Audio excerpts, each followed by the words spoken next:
नमस्कार दोस्तों। आज मैं एक बहुत ही इम्पोर्टेंट जानकारी लेकर आया हूँ एनजीओ और ट्रस्ट के रिगार्डिंग 12A के रजिस्ट्रेशन के संबंध में है। दोस्तों, एक लॉन्ग अवेटेड सर्कुलर सीबीडीटी ने इशू किया है कल ही 25 तारीख को। Circular number 7 by 2024। इसमें वैसे एनजीओज को, वैसे चैरिटेबल इंस्टीट्यूशन को जिनको 12 के रजिस्ट्रेशन के रिगार्ड लेकर के बहुत ही मुश्किलें आ रही थी। बहुत के रजिस्ट्रेशन कैंसिल हो गए थे। बहुत के रजिस्ट्रेशन अप्लाई करने के बाद रिजेक्ट हो गए थे और उनमें section 115 TD of income tax act जैसे हार्ड सेक्शन का एक तरह से मार पड़ने वाली थी। उन सबों को रिलीव करते हुए सीबीडीटी ने एक बहुत ही वेलकम सर्कुलर कल इशू किया है। उसी के रिगार्डिंग मैं आपसे बात करने आया हूं, तो आप ध्यान से सुनिएगा ये सर्कुलर क्या कहता है।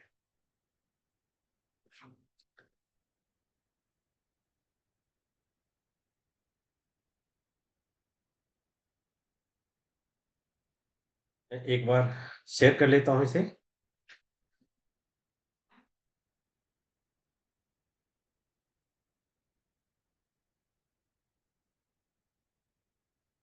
देखिए, ये वो सर्कुलर है। इसमें उन्होंने कल 25 अप्रैल 2024 को इशू किया है, सर्कुलर नंबर 7 2024। इसमें इन्होंने कहा है extension of due date for filing of form number 10A 10AB under income tax act. 10A और 10AB क्या है? ये 12A एटीजी के रजिस्ट्रेशन के संबंध में है। आपको याद होगा 1/4/2021 एक्चुअली फाइनेंस एक्ट 2020 में एक नया प्रोविजन लेकर आए थे। उसमें इन्होंने कहा था जितने भी एग्जिस्टिंग चैरिटेबल इंस्टीट्यूशंस हैं, उन सभी को जो 12 और एटीजी में रजिस्टर्ड हैं, उन सभी को रिन्यूअल कराना पड़ेगा 12 और एटीजी में। उसके लिए इन्होंने फॉर्म नोटिफाई किया था, फॉर्म नंबर 10A। और इन्होंने कहा था कि इसमें आप एक बेसिक इंफॉर्मेशन हम मांगते हैं, वो आप फाइल करो। हम आपको एक न्यू रजिस्ट्रेशन सर्टिफिकेट दे देंगे और एक न्यू आइडेंटिफिकेशन नंबर दे देंगे 12 और एटीजी के संबंध में। इसके लिए उन्होंने कई बार जो ड्यू डेट इन्होंने सेट किया था पहली बार, उस ड्यू डेट को कई बार इन्होंने एक्सटेंड किया। बहुत सारे एनजीओ इसमें रिन्यूअल करा लिया, बहुत सारे रह गए। अभी लास्ट ईयर 24 मई 2023 को एक सर्कुलर लेकर आए थे। उन्होंने एक 3.5 महीने का लगभग एक लंबा टाइम पीरियड इन्होंने अलॉट किया था और उसमें कहा था कि जो एनजीओ जो रह गए 12 और एटीजी के रिन्यूअल से, वो यहाँ पे करा सकते हैं रिन्यूअल। इसकी ड्यू डेट थी 30 सितंबर 2023 तक। बहुत लोगों ने कराया, उसके बावजूद भी बहुत सारे एनजीओ जैसे रहे इंडिया में जो नहीं करा पाए। अब जो नहीं करा पाए थे उनका स्टेटस जो था वो रजिस्टर्ड से अनरजिस्टर्ड में कन्वर्ट हो गया था।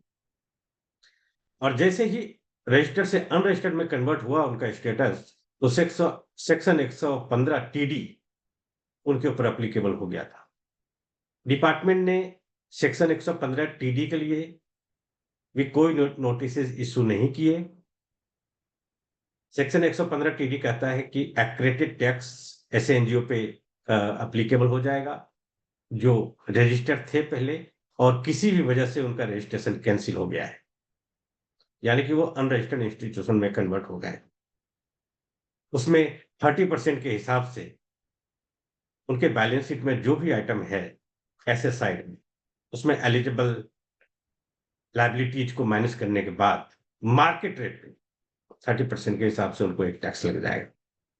तो ये बहुत ही हार्श प्रोविजन है एनजीओज के लिए। बहुत सारे रिप्रेजेंटेशन गए थे, हमने भी रिप्रेजेंटेशन दिया सीबीडीटी में, और ये पिछले 1 डेढ़ महीने से ये बात अंडर कंसिडरेशन था सीबीडीटी के पास कि ऐसा कोई सर्कुलर ला करके एक बार फिर से उन सभी एनजीओज़ को एक मौका और दिया जाए रिलीफ का। और अंततः सीबीडीटी ने बात सुनी और कर ये सर्कुलर इश्यू किया। इसमें वो भी एनजीओ शामिल थे जिनके पास प्रोविज़नल रजिस्ट्रेशन था और प्रोविज़नल रजिस्ट्रेशन के होने के बाद या तो उनके जो वैलिडिटी ऑफ प्रोविज़नल रजिस्ट्रेशन था या तो मैक्सिमम जो वैलिडिटी है उसके 3 साल वो क्रॉस हो चुके थे। उन्होंने फॉर्म 10 ए भी फाइल करके उसको रिन्यूअल का एप्लीकेशन फाइल नहीं कर पाया या फिर एक्टिविटी स्टार्ट कर लिया था उन्होंने और एक्टिविटी स्टार्ट करने के बाद 6 महीने क्रॉस हो चुके थे क्योंकि एज़ पर लॉ अगर आप प्रोविज़नल रजिस्ट्रेशन होल्ड करते हैं 12 और टीजी का और आपने कमेंसमेंट ऑफ एक्टिविटी कर दी है, तो आपको विदिन 6 मंथ आपको मूव करना है रेगुलर रजिस्ट्रेशन के लिए फॉर्म 10 ए भी फाइल करके। बट बहुत सारे एनजीओ वो 6 महीने का जो डेडलाइन था, उसको क्रॉस कर चुके थे और उनका भी एनजीओज़ अनरजिस्टर्ड हो चुका था। कई सारे एनजीओज़ क्रॉस करने के बाद फॉर्म 10 ए भी फाइल किया। डिपार्टमेंट ने ऐसे सारे केसेस को रिजेक्ट कर दिया क्योंकि लॉ में कुछ था ही नहीं उनके पास। तो डिपार्टमेंट को ऐसे केसेस को रिजेक्ट करना पड़ा। इसके अलावा ऐसे बहुत सारे एनजीओज़ थे, जिन्होंने फॉर्म 10 ए भी फाइल किया तो, लेकिन गलत सेक्शन कोड यूज़ करने के कारण उनका एप्लीकेशन रिजेक्ट हो गया था। ऐसे सभी केस में कल सीबीडीटी ने रिलीफ दिया है और ये वेलकम सर्कुलर लेकर आए और उन्होंने कहा ये सारी जो परेशानियां हैं, इनको अब ठीक किया जा सकता है। उन्होंने एक फिर से डेडलाइन लगभग 2 महीने से ज़्यादा का एक समय दिया है और उन्होंने ऐसे सारे एनजीओज़ को बोला है कि ये लास्ट ऑप्शन अपॉर्च्युनिटी हम आपको देते हैं और आप इसको ठीक कर लें, जो भी सिचुएशन है आपका। तो सबसे पहले मैं बात करूँ, तो उन्होंने वैसे एनजीओज़ जो 2020 फाइनेंस एक्ट में जो प्रोविज़न आए थे, जो एक्जिस्टिंग एनजीओ रजिस्टर्ड एनजीओज़ थे 12 और टीजी में और उनको उन्होंने कहा था कि आप रिन्यूअल करा लें अपने रजिस्ट्रेशन को, फॉर्म 10 ए फाइल करके और वैसे एनजीओ आज तक रिन्यूअल नहीं करा पाए थे। तो उनको ऑप्शन फिर से मिल गया है एक बार, 2 महीने से ज़्यादा का टाइम है। उन्होंने बोला कि वैसे एनजीओ जो आज तक रिन्यूअल नहीं करा पाए थे आप अपने पुराने 12 टीजी को, वो अब फॉर्म 10 ए फाइल कर सकते हैं और 30 जून 2024 तक टाइम उनको दिया गया है। 10 ए फाइल करें और रिन्यूअल करा लें। बड़ा ही आसान प्रोसेस है। आप इसे फाइल करेंगे फॉर्म 10 ए और आपको विदिन 15 और 20 डेज़ में आपको रिन्यूअल का सर्टिफ़िकेट आ जाएगा। दूसरे वैसे एनजीओज़ जो जिनके पास एक्जिस्टिंग सर्टिफ़िकेट था, एक्जिस्टिंग रजिस्टर्ड एनजीओज़ थे और उन्होंने फॉर्म 10 ए जो फाइल किया था रिन्यूअल के लिए, उन्होंने गलत सेक्शन कोड चूज़ करने के कारण उनके पास प्रोविज़नल रजिस्ट्रेशन आ गए। उनको 5 साल के लिए रेगुलर रजिस्ट्रेशन मिलना था, बट उनको 3 साल के लिए प्रोविज़नल रजिस्ट्रेशन आ गए थे, क्योंकि उन्होंने गलत सेक्शन चूज़ कर लिया। ऐसे एनजीओज़ को भी सीबीडीटी ने कहा कि आप जो आपको प्रोविज़नल सर्टिफ़िकेट इश्यू हो गए हैं, गलत सेक्शन कोड चूज़ करने की वजह से, उस सर्टिफ़िकेट को आप सरेंडर करें और दोबारा फॉर्म 10 ए फाइल करें और बैक डेट से आपको अ, 12 टीजी का रिन्यूअल मिल जाएगा। तो आप वैसे जिन्होंने गलत सेक्शन चूज़ करने के कारण प्रोविज़नल ले लिया था, जबकि उनको रिन्यूअल लेना था, उनके लिए भी ये एक अपॉर्च्युनिटी आ गई है कि वो फॉर्म 10 ए फाइल करके अपना कर सकते हैं रिन्यूअल। तीसरा जो केस था, वो ये था प्रोविज़नल रजिस्टर्ड इंस्टीट्यूशन को लेके। जो फर्स्ट टाइम अप्लाई किया जिन्होंने नए लॉ में, उनको प्रोविज़नल सर्टिफ़िकेट मिले। प्रोविजनल सर्टिफिकेट में जो प्रोविजंस हैं, वो ये हैं कि मैक्सिमम वैलिडिटी 3 साल की है, या कमेंसमेंट ऑफ एक्टिविटी जब शुरू हुआ उसके विदिन 6 मंथ आपको रिन्यूअल अप्लाई करना है। 3 साल या commencement of activity which ever is earlier. तो अगर आपने कमेंसमेंट ऑफ एक्टिविटी कर दी प्रोविजनल सर्टिफिकेट लेने के बाद और 6 महीने आपके गुजर गए,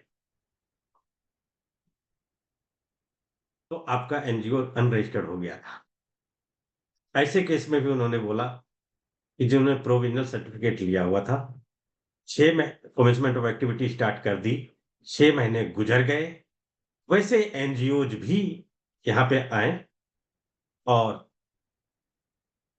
रेगुलर सर्टिफिकेट के लिए आप फॉर्म 10 ए भी फाइल करें और प्रोसीड कर सकते हैं। कुछ ऐसे एनजीओज थे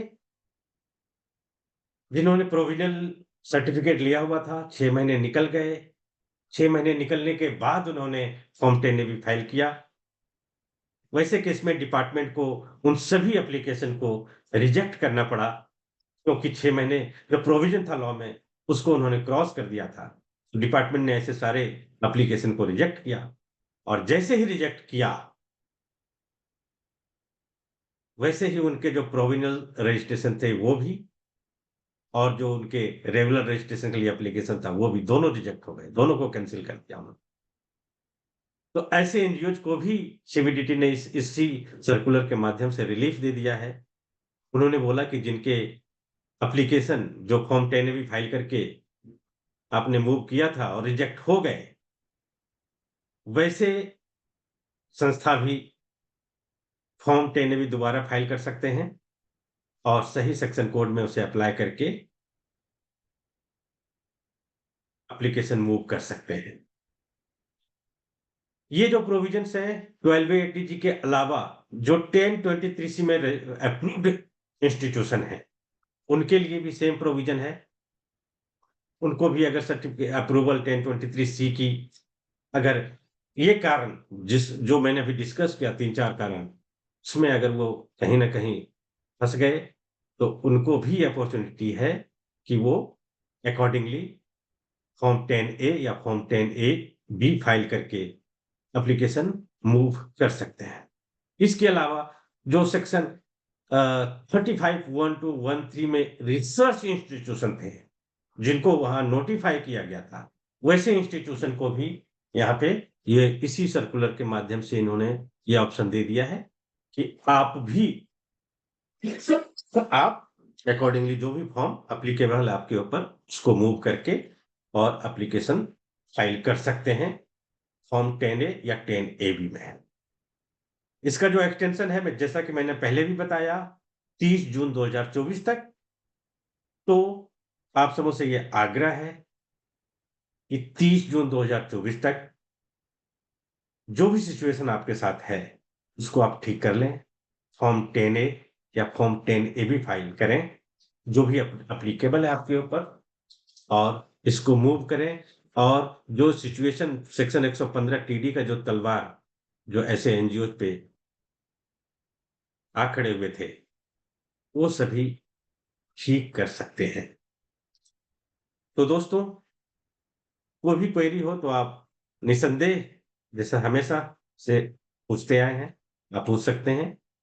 और ये ध्यान रहे कि जब आप फॉर्म 10 ए और 10 ए भी इस बार फाइल करने जाएंगे, तो सेक्शन कोड जो है उसे चूज करने से पहले आप एग्जैक्ट सिचुएशन को जरूर समझिएगा, और एग्जैक्ट सिचुएशन में एग्जैक्ट सेक्शन कोड को जरूर सेलेक्ट कीजिएगा, नहीं तो फिर से आपके साथ वही परेशानी हो सकती है। और मुझे लगता है कि ये जो सीबीडीटी का है अपॉर्चुनिटी, ये फाइनल अपॉर्चुनिटी है आप लोगों के लिए।